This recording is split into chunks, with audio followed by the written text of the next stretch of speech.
माफी इस देश के प्रधानमंत्री को मांगनी चाहिए, इस देश के छात्रों से। माफी गृहमंत्री जी को मांगनी चाहिए, इस देश के छात्रों से। धर्मेंद्र प्रधान का इस्तीफा सरकार ने लिया नहीं है, छात्रों ने सरकार से इस्तीफा छीना है। और उसी बात को प्रधानमंत्री जी से कहना चाहते थे राहुल गांधी जी, गृहमंत्री जी से कहना चाहते थे। दोनों देश की संसद में आ ही नहीं रहे हैं, हिम्मत ही नहीं जुटा रहे हैं। और राहुल जी बार बार यही कह रहे हैं कि सर आए, जवाब दें। किसके इशारे पे गोली चलाई गई, किसके इशारे पे पैलेट गन चलाई गई?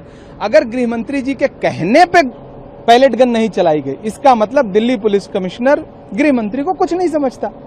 और अगर कहने पे चलाई गई है तो ये बर्बरता की इंतहा है कि इस देश का गृहमंत्री छात्रों पे पैलेट गन चलाने की इजाजत देता है।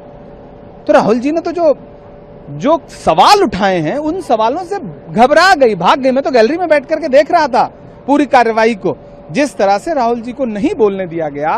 दरअसल इस सरकार को समझ में नहीं आ रहा है कि वो क्या करे।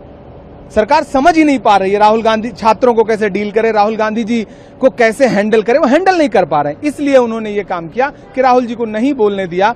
आप जितेंद्र सिंह जी का भाषण उठा के देख लीजिए, आपको कई बार हंसी आएगी और आपको समझ में आएगा कि सरकार का पक्ष कितना कमजोर है इस पूरे बिल के दौरान।